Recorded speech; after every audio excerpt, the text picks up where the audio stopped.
Former President Bush 43 told you when Trump entered the race, he thought interesting, won't last. Won't last. Won't last. But when Trump started to rise, I think he became concerned because he saw this populism of Donald Trump getting in the way of America's position in the world. He gave you rare insight, though, into his criticism of Donald Trump. What did he tell you? One of the things he said was that one of the hallmarks of great leadership is humility. So when Donald Trump said, "I am my own advisor," Bush thought, and this is a quote, "Wow, this guy doesn't know what it means to be president." What was his tone when he talked to you about Trump? I think it was restrained. The Bushes are very restrained. And I also think that they realize they have a role to play as former presidents. And they have to be restrained. They have to be dignified. He weighed his words. I think he did, yes. President Bush 41 was a bit blunter.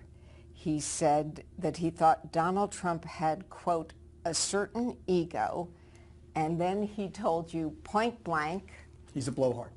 Oh. He's a blowhard. And I don't like him, plain and simple. And I'm not excited about him being a leader, was his quote. And if you look at the Bush family, it makes perfect sense. Donald Trump is everything that the Bush family is not. George Bush grew up thinking about the greater good. Donald Trump, I think, is manifestly narcissistic. It's part of his brand.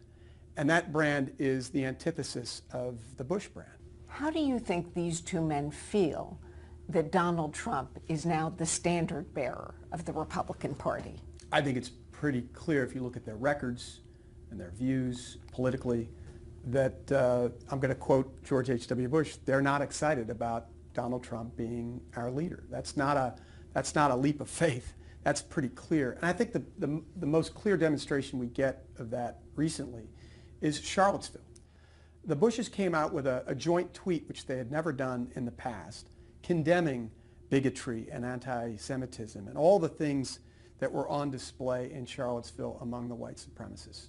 That was a clear betrayal of American values, and the Bushes came out with that joint statement. I think that spoke resoundingly about the void in leadership that they were seeing from the White House. There are a lot of quotes from the Bushes that are going to make news in this book. Bush 43 talks about whether Vice President Dick Cheney had played an outsized role in his presidency, something that gets talked about all the time. Was Dick Cheney too powerful?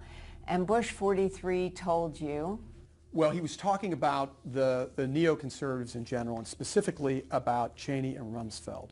And he said, and I quote, Cheney and Rumsfeld never made one decision.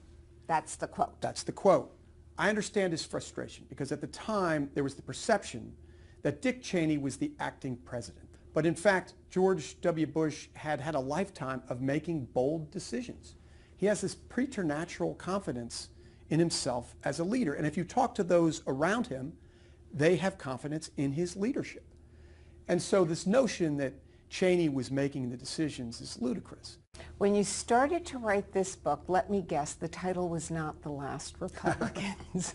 When I set out to write this in 2013, it was a very different time. But The Last Republicans became the right title during what has become the Trump era. Because? Well, George W. Bush himself said in 2016 privately, and to me, I fear that I'll be the last Republican president. He confirmed that to you. He confirmed that to me. And it wasn't just about Hillary Clinton becoming president. It was because Donald Trump represented everything that the Bushes abhorred.